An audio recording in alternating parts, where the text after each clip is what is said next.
સો મિત્રોને જય સિયારામ. આજે આપણે ધોરણ 11 ગણિત વિષયમાં સ્વાધ્યાય 10.3માં દાખલા નંબર 2 વિશે અભ્યાસ કરવાના છે.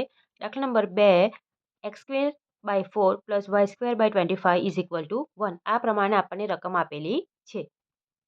તો હવે આપણે છેદને જોઈએ તો 4 અને 25માં કોણ મોટા છે? 25, એટલે કે y² / 25 એને આપણે મોટા લેવાનું છે. તો અહીં y² ના છેદમાં 25 માં છેદ એ x² / 4 માં છેદ કરતા મોટો હોવાથી પ્રધાન અક્ષ કયો થશે? કોણ મોટો છે? y વાળું મોટું છે, બરાબર. પ્રધાન અક્ષ કયો થશે? y અક્ષ થશે, બરાબર. જેનો છેદ મોટો હોય ને તે સૌથી પહેલા આગળ લેવાનું, બરાબર. 4 અને 25માં મોટો કોણ છે? 25, બરાબર. પછી આ જે સેન્ટેન્સ છે તમારે યાદ જ રાખવાનું, માં છેદ એ અહીં જે હોય એ માં છેદ કરતાં મોટો હોવાથી જે સૌથી પહેલો હોય તે જ તમારો અક્ષ આવશે, બરાબર. અથવા તો જે કિંમત મોટી તે અક્ષ આવશે, આવું યાદ રાખવાનું છે. ફક્ત આ યાદ રાખવાની ટ્રીક છે, બરાબર. જેનો છેદ મોટો હોય, બરાબર, તે અક્ષ તમારો થશે. એટલે તમારો કયો અક્ષ થશે? y અક્ષ થશે. પછી આપેલ સમીકરણને હવે આપણે આગળ જોઈ ગયા છે કે જેનો છેદ મોટો હોય ત્યાં શું લેવાનું? a² લેવાનું. શું લેવાનું? એનો વર્ગ લેવાનું. તો છેદ ક્યાં મોટો છે? 25 મોટો છે, એટલે a² ક્યાં આવશે? અહીં આવશે.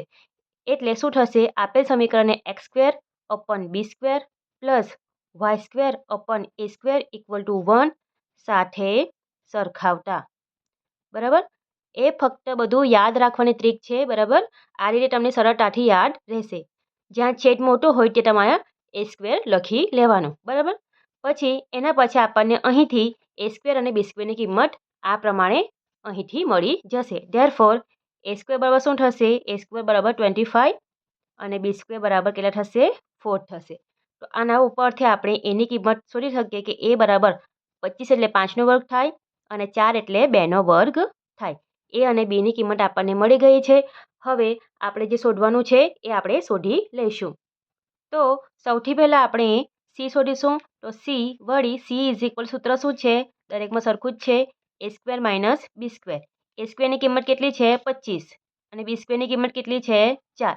25માંથી 4 બાદ કરીશું તો કેટલો આવશે? 21. આના ઉપરથી જે આપણે બધું શોધવાનું છે એ આપણે લખી લઈશું. તો નાભીના યામ શું થશે? નાભીના યામ y અક્ષ છે એટલે શું આવશે? y અક્ષ માટે શું આવશે?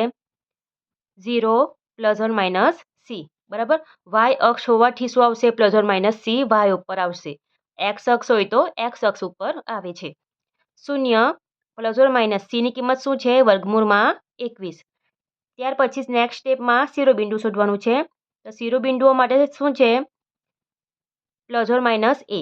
તો કોના ઉપર આવશે? y અક્ષ પર, બરાબર. x યામ તમારો 0 થશે અને y યામમાં આવશે તમારો ± a. એની કિંમત શું છે? 5. તો લખીશું 0 ± 5. ત્યાર પછી શોધવાનું છે પ્રધાન અક્ષની લંબાઈ. પ્રધાન અક્ષની લંબાઈ સૂત્ર દરેકમાં સેમ છે, 2a, બરાબર. 2a સૂત્ર છે. એની કિંમત મૂકીશું કેટલી છે? 5. 2 × 5 = 10. ત્યાર પછી ગૌણ અક્ષની લંબાઈ સૂત્ર સેમ છે, 2b. 2 નો 2. b ની કિંમત કેટલી છે? 2.